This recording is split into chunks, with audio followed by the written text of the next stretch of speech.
I'm Jesse, this is HashrateUp, and today we're doing another HashrateUp Focus episode, Proof of Prudence number 2. Let's go. HashrateUp, hardware sales, advisory, hosting, and site brokerage. Find new and used ASIC deals through the website and the Telegram channel below.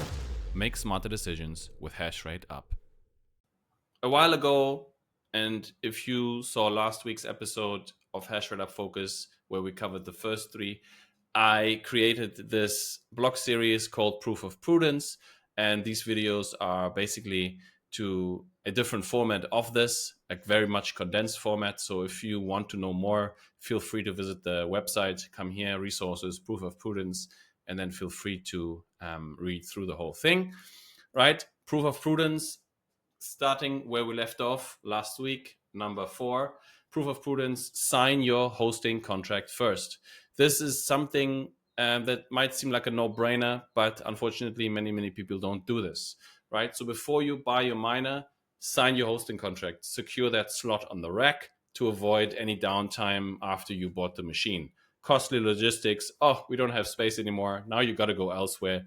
It's just a pain in the ass, right? So make sure that you buy and pay for your hosting slot first, sign that contract, and then buy and send your machine. This avoids costly delays. And also on this one, look beyond just low-cost hosting options, right? You want a very quality host to host and take care of your machine. You can get that by asking for references and doing research first. This is also important because the hosting economics are not really that great to begin with, right? So you want to make sure that you get the most bang for your buck in this department and make sure you go with the host that gives you as much as they can for the money that you give them every month in return, right? So look for these kind of things. Look for uptime guarantees of 95% and credits should they fall below that level. Look for clear billing and payment terms as well, right? What are late payment fees and initial setup costs? Sometimes this is where the hosts really get you, and make sure this stays in a reasonable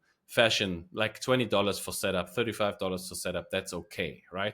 That's still all right. But if they start charging you $200, you know that's a lot too much. Don't be scared to negotiate here as well, because this is just a contract, a suggestion from the host, right? This is not a signed thing.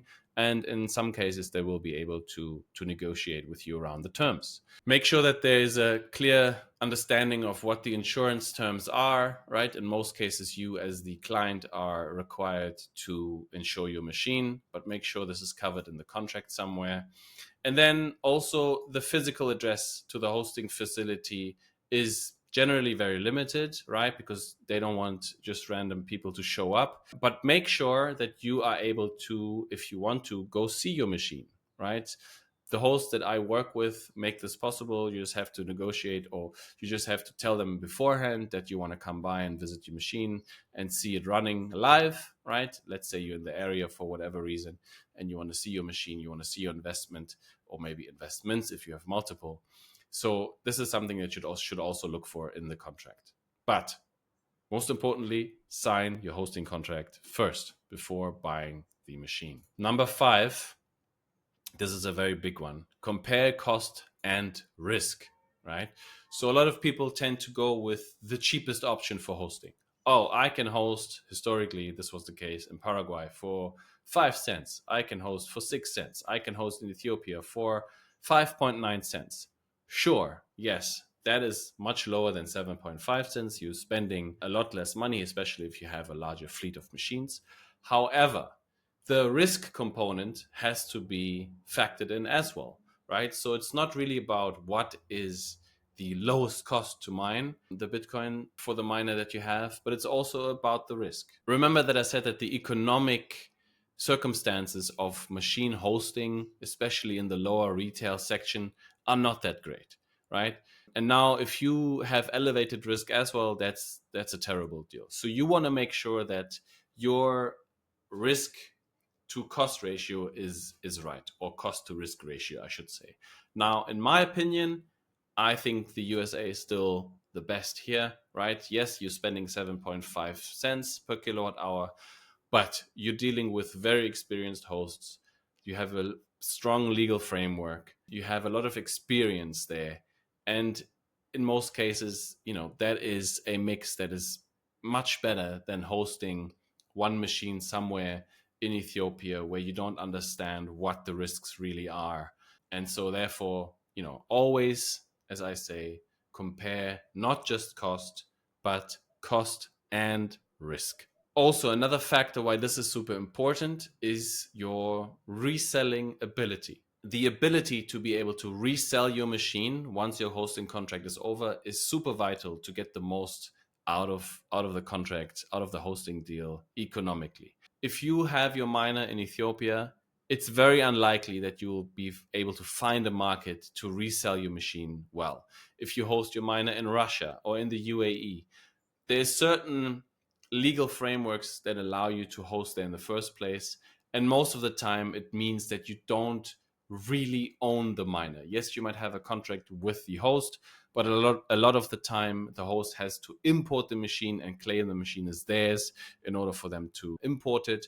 That's an issue, right? Historically in Paraguay, it's been very difficult to get the machines back out, to get them in, to identify which miner belongs to you by going and visiting it, right? So you have to assume that reselling the machine is going to be very difficult. And the easiest way to get there, the easiest way to resell the machine is if you have a liquid market. And again, there's a strong legal framework around this, which if you operate in sort of the lower digit, single digit, double digit ASIC range or amount of machines that you own, is still the USA, right? So if you come to me after 24 months and say, hey, Jesse, I would like to sell my machine, then it's going to be not too difficult for me to find a buyer for that machine and get you some of the value back, some of the Bitcoin back, basically, that you spent originally to secure the ASIC. This is also very, very important when it comes to choosing the location in which you choose to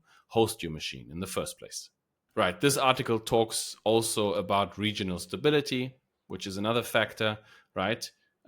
Yes, Ethiopia is growing. Yes, I'm a big fan of mining happening there.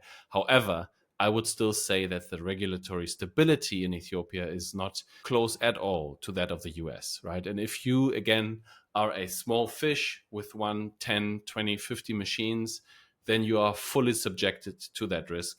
And there's often nothing much that you can do about it, should something go wrong. BitX, solomining.de, got it. Premium, made in Germany. You want to go fancy?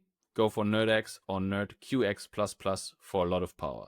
Worldwide shipping. Check out solomining.de today. Number 6, Proof of Prudence. Ask for host references and historical uptime data.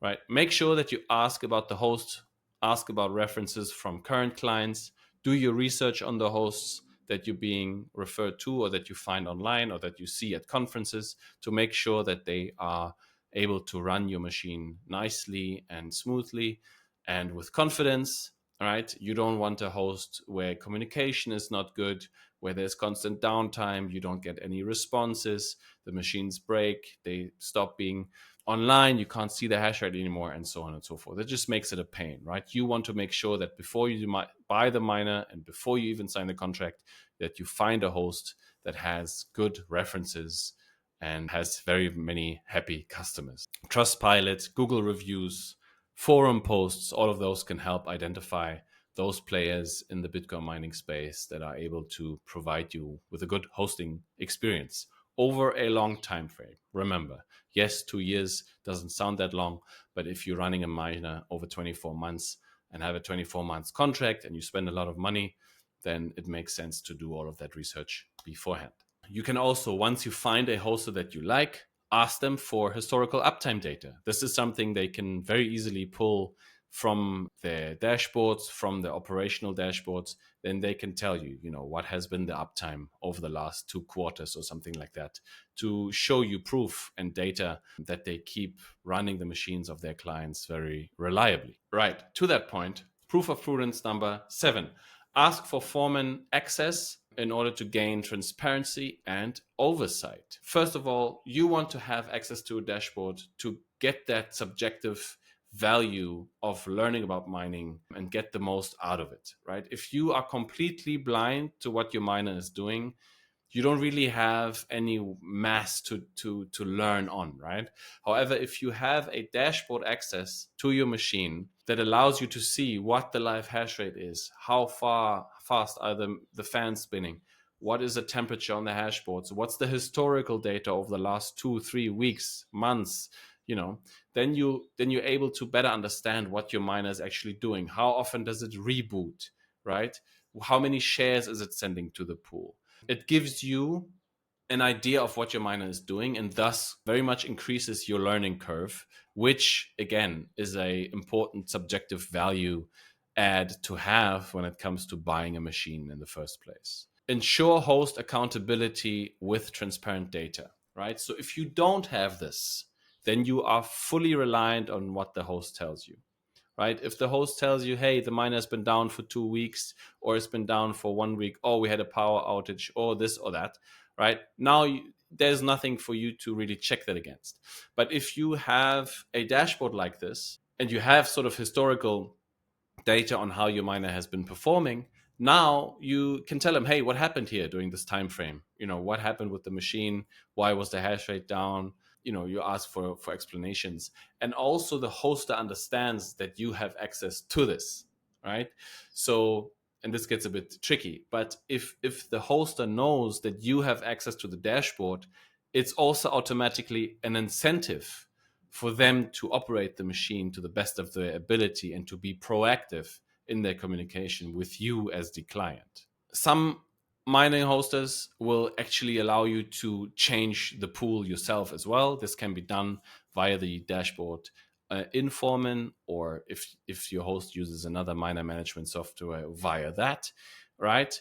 This is also very important, right? You don't want to ask for permission. Oftentimes, there's also a difference in time zones where the host might still be asleep when it's already your evening, right? So, and this makes it a bit more direct, right? It's your machine running there. So if the host gives you the option, you want to be able to change the pool and learn on different pools and have different setups and not ask anybody for permission first, which gets you, again, extra value out of your miner. And here you can see sort of an idea of what this dashboard looks like. This is the dashboard that I had access to with my host for my S21 Pro machine. You can see hash rate here. You can see how many reboots there have been per day, how many shares are being sent to the pool, if the miner is online. There's also automated messaging and alerts around this. Right, so what have we covered today? We've covered 4 proof of prudence subjects, right? Sign your hosting contract first before you buy the machine. We said to compare cost and risk and not just the risk for various reasons. We've also said that you have to check for historical uptime data and customer references about the host that you're being referred to by either me or somebody else. Make sure that you have a reliable host on your hands. And then last but not least for today, very important one, ask for Foreman access to increase transparency and oversight. Those were the 4 proof of prudence commandments for today. I hope you learned something. Feel free to go into the article and read more about it. If after that you still have questions, feel free to reach out and I'm more than happy to explain. If you want to buy a miner, host a miner, let me know. We can get you hosters that make sense, that deliver good service, that have all of these things in place that I'm setting out here. If you didn't like this video, please feel free to reach out and let me know what you didn't like. And I'll see you next time.